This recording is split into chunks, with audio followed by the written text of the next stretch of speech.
What's up, everyone? My name is Ethan. Welcome to Splash City. If you're new, don't forget to subscribe. Did you know that 95% of the people who watch this channel are not subscribed? That's a pretty high number. I would like to get that one down. We're trying to get to 1,000 subs before the start of next season. That is also around the time of my birthday, so that would be a nice little birthday present for me there. So I think that's a very achievable goal to get to 1,000 subs before the start of next NBA season. If you watch this channel frequently and you are not subscribed already, please consider hitting that button down below. It would really help me out a lot, and I would appreciate it.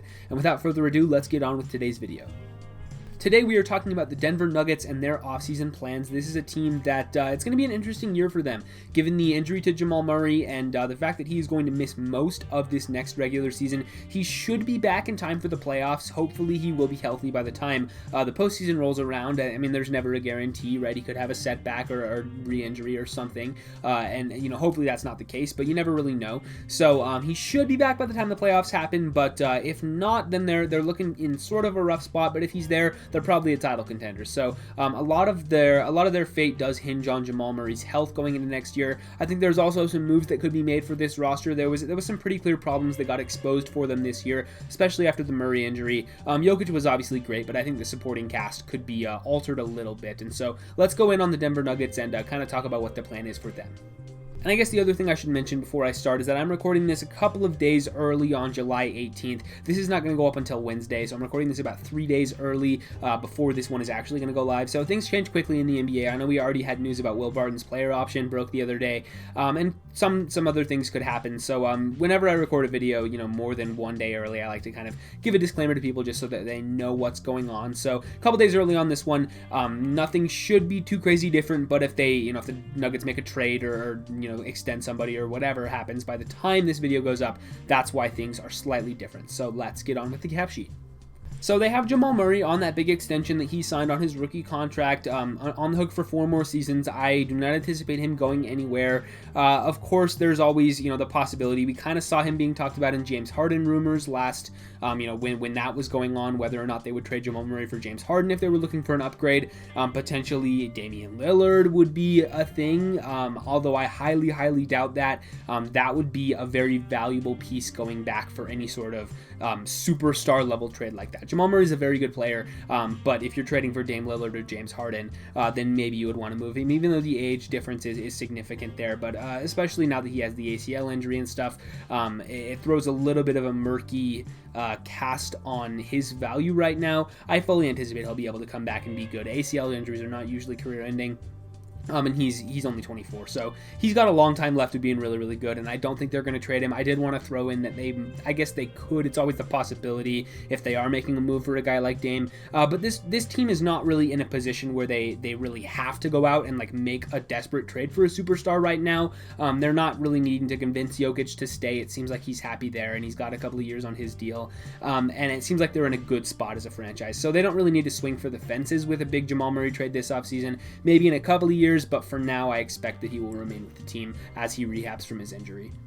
Jokic is obviously incredible. He's on the hook for 2 more years at around $30 million. I fully expect them to extend him when the time comes for that, for a full, complete Supermax deal. He is going to be a Denver Nugget for a long time. There is no reported tension between him and the franchise. Seems like he's very happy in the city and with the team, so I do expect him to be around for a long time. Coming off an MVP winning season, he was absolutely insane this year. Jokic is just such a good player, and he's so unique, and he makes this team go, he's only 26. People like he's already won the MVP, and he's been an all-star for a couple of years now. Jokic is really, really good, and he's got a lot of years left. So exciting to watch him for the rest of his career because he's just a great player. Aaron Gordon entering the final year of his contract. He was brought in from the Magic at the deadline there. I assume that they want to keep him just because they did trade a lot to get him. They traded away RJ Hampton, and I believe a first-round pick was in there as well. So some significant value there for Aaron Gordon, and they're certainly going to want to keep him around. So what does an extension look like for him? Not sure. I think they can give it to him this offseason, prior to him entering free agency. They might wait until next offseason, of course, just to see how he plays this year. But I do anticipate that they will do whatever they can to keep him around because they did trade a lot to get him, and you want to hold on to the asset. And he's a good fit with this team. He wasn't that great in the playoffs, of course. Kind of got made fun of a little bit, put on the Shanghai Sharks along with Ben Simmons and Kristaps Porzingis and all those other guys because he had a pretty poor postseason run, but he is a good player, and I think he fits well. Needs a little bit more time to gel into the system, but he should be a part of their future. So like I mentioned a minute ago, Will Barton already declined that player option for, almost $15 million. He turned that one down. That was a little surprising to me, considering that he is, 30 years old, coming off a not great season, dealt with some injury late in the year and barely came back, near the end of their postseason run, but ultimately didn't matter too much for that. Will Barton's a good player. I'm not sure if he'll get $15 million annually. Maybe he's opting for a longer term contract for a little less average annual value, just locking up for the next 4 or 5 years to keep him, get one last big contract before he really starts to decline a little bit. Only 30 years old though, so he does have some productive years left in him if he can stay healthy. And I think, in the Woj report, it said that he does want to return to Denver. Both sides are open to discussing a return. Would not be surprised if he left, potentially went to go play somewhere else. We will have to see on him, but I am a little surprised that he turned down that player option there. But I guess he feels like he's going to get, at least a decent contract in free agency. Typically when players decline these larger one-year player options, they kind of already know, even though you're not supposed to discuss with teams before free agency actually begins. I think Will Barton has a tip from whether that's the Nuggets front office or some other front office that they're going to offer him a pretty decent contract to go play somewhere in free agency. We saw this with Al Horford a couple of years ago, and this happens, right? Players declining these options because they know things they don't necessarily shouldn't know. Yeah, that's the situation with him. Whether he comes back or not, I don't know, but I don't think it's the end of the world to lose him, but I am just a little surprised at that move. Paul Millsap entering free agency. He's 37 years old, getting up there in age. Not sure if he's going to be worth the $10 million next year. I think he could be worth, maybe a mid-level or a little bit more than that, around $5, $6, $7 million a season. Probably just one more one-year deal for Millsap with Denver to return. He was good for them, but he is getting up there, so I wouldn't necessarily count on him being a really productive player going into his age 37 season. It's just kind of he's a veteran. He's been around the block. He's been around for a long time, knows what to do clearly, but not sure if it's really worth gambling on like a $10 million contract for a 37-year-old. So he could go somewhere else, but I think it's a good pairing between player and team here for Millsap and the Nuggets. I think it makes sense for both sides for him to come back for at least one more season. I would only do a one-year deal for him. Like I said, maybe around $6-7 million for one more season, but I'm not convinced that they should spend a lot of money on him, and I don't think they will, considering his age and the risk factor there. JaMychal Green entering the final season of $7.5 million per season. He signed that 2-year mid-level last year. So we'll see if he's back. He could be traded. He could be a guy that you potentially include in a trade if you need to make money work for something else.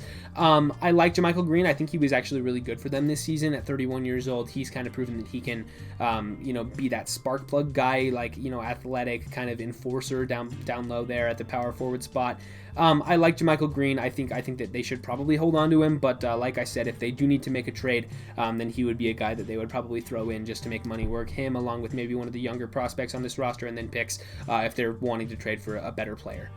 Up next, we have JaVale McGee entering free agency here.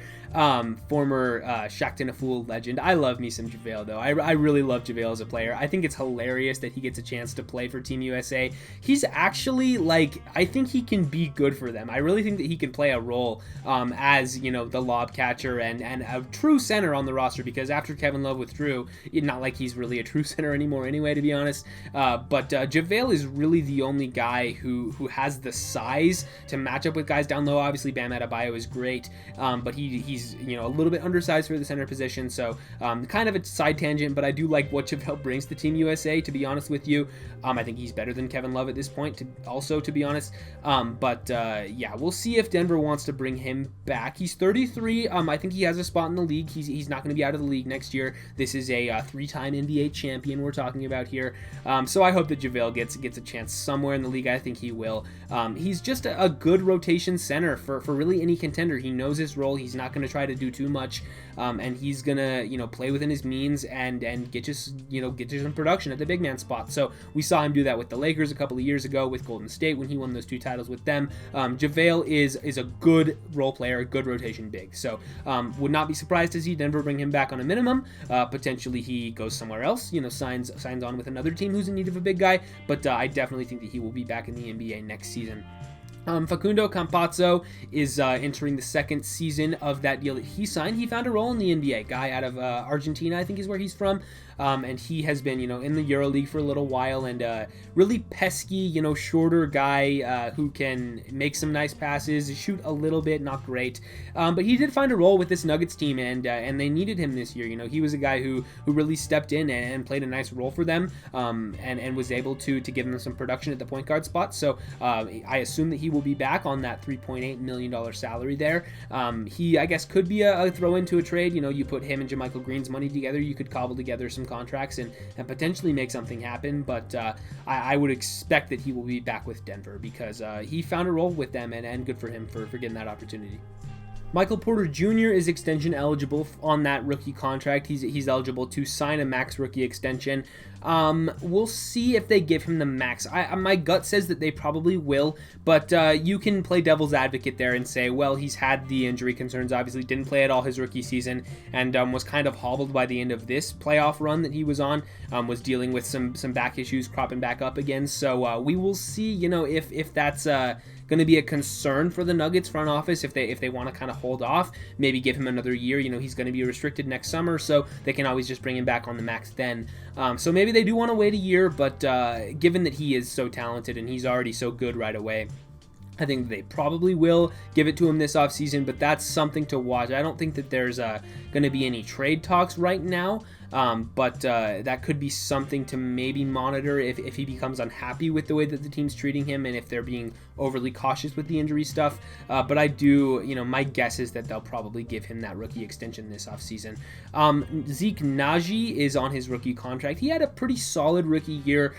He's, still a very raw prospect and hasn't done much in the NBA so far, but he could be a throw into a trade guy. If they're looking to upgrade, he could be a guy kind of like they did with RJ Hampton, threw him in to that Aaron Gordon trade. They don't necessarily need Zeke Naji, although if he pans out, I think that'd be good. But he's a guy that's maybe seen as a little bit expendable, and you could, try to upgrade and cash that in for a veteran. But if he does end up being a good player, even in year two, I think that's a nice find for them in the late first round. Bol has not really had a chance to get on the floor this past year. They played him a lot in the bubble. Obviously that was a season ago now, but in the bubble was his first NBA minutes, and he played really well, and a lot of people were like, oh, here's Bol, he's arrived, but didn't play much at all in his sophomore season, and we'll see. He's only got that 1 year left on that contract on his rookie deal because he was a second round pick, so not sure if he will be, getting a bigger role in his third season. Maybe he's a trade guy. If he's really not good, maybe they cut him. I don't know with him. I'm hoping to see more of him because he is a very intriguing prospect, kind of a more well-known guy among NBA fans, despite being a second-round pick. So I would like to see him get some more chances. He was fun, it was fun watching him play in the bubble, and hopefully he can get on the floor a little bit more in his third year because I do think that he deserves at least a little bit of a chance to prove himself in an actual NBA game. Monte Morris signed an extension there. He's a great player for them, a six-man scorer. He can step in and be a starter if needed. I really like what he provides to this roster. He's 26, right in the prime of his career. I think that's very fair value, around $9 million per season for the next 3 years. Fully expect them to bring him back. He could be a trade guy, if you need to make some money work there, package him, JaMychal Green together, potentially make something happen. But I think that they're better served keeping him around just because that is very fair value for a guy that provides a lot to this team. Vlatko Kankar is non-guaranteed for next year. Would not be surprised to see him cut at 24 years old. He may be done in the NBA. I don't know. He's a guy who hasn't really had much of a chance to get on the court, and given that non-guaranteed money, he's going to have to compete for his roster spot in camp. So we'll see if they bring him back. My gut feeling says probably not, but who knows. Austin Rivers is a guy I think they should bring back. He was just sitting on his couch, had bounced around to a couple of teams this past year, was with the New York Knicks, and then traded to, I think, the Thunder in a deal, and then was bought out by them and then called up by the Nuggets there. So we'll see if they bring him back. I hope that they do. I think he was great for them down the stretch of the season, especially as the Jamal Murray replacement, and with Jamal having to miss most of this next regular season, they're going to need a guy to do that again. So I think Austin Rivers is going to be one that they're going to try to bring back, especially because, they were able to get him on such a cheap deal last year. Maybe they can get him back on the minimum. He might get a little bit more than that, but I do really like Austin Rivers and what he brings. I don't know why it took him so long to find a contender to play on this year, because he showed what he can do with the Rockets. A couple of years ago, he was playing a role for the Clippers before that. I think he is a guy who definitely belongs in the rotation on a good basketball team. And so Denver, I think, should bring him back. If not, some other contender out there will scoop him up on a cheap deal, and I think that'll be a steal. PJ Dozier is not listed on this. I'm not sure why. I did just look this up. According to Spotrac, they have him for non-guaranteed for next season on around $2 million for non-guaranteed. I would expect him to be back. He played a nice role for them this season after, kind of working his way up and working his way into the rotation. He was pretty good for them this past year, so I expect them to bring him back on that non-guaranteed contract. Not sure why it's not listed here on Basketball Reference. That's kind of weird, but from what I can see, I believe he has a non-guaranteed deal for next season. So I do expect that he will be back. And then you have Shaquille Harrison and Marcus Howard. Marcus Howard, younger guy, kind of draft prospect player. I do expect that they will bring him back as well, with that potential that he has coming out of the draft last year. I believe he was in the draft last year. And then Shaq Harrison, it looks like he's on a two-way contract. I thought that they just signed him outright, but I guess it is a two-way. He's a nice player, good defensive option off the bench.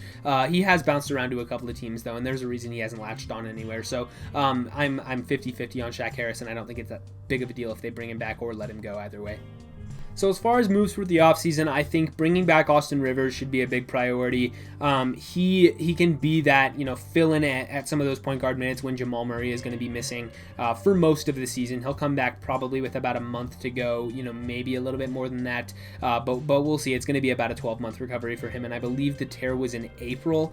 So it's going to be a long road back for Jamal Murray. So they're going to need somebody to step up and fill his shoes.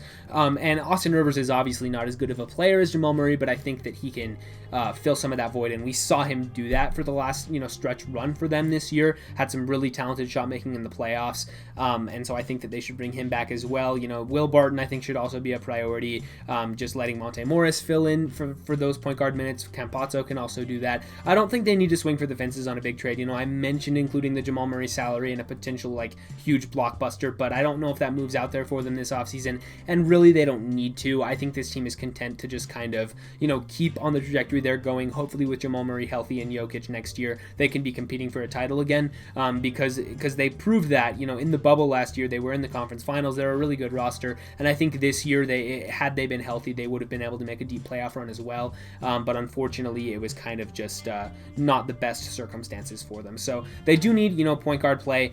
They have it on the roster, but potentially finding somebody else out there in free agency. Other than that, they have the 26th pick in the draft. This is a deep draft. I've said this, but I think this is one of the deepest first round draft classes in recent memory, and so they can get a really nice prospect there even at the 26th pick. They don't have a second round pick, so nothing to worry about there, but adding somebody in the draft I think is a good idea, and really just kind of running this team back. I don't feel like there needs to be huge adjustments on Denver's part, because I feel like that if they get Jamal Murray healthy going into the playoffs next year with Jokic playing at his MVP form, they're going to be a really hard team to beat. But yeah, I think that's about all I have on the Denver Nuggets. Like I said at the top of the video, if you're new, don't forget to subscribe, leave a like, ring the bell if you want to. Leave a comment letting me know what you guys think about the Nuggets and their offseason plans. Would love to hear your thoughts in the comments down below. And if you are not subscribed already, please consider hitting that button. I would love to have you guys on board. And with all that said, I will see you guys in the next one.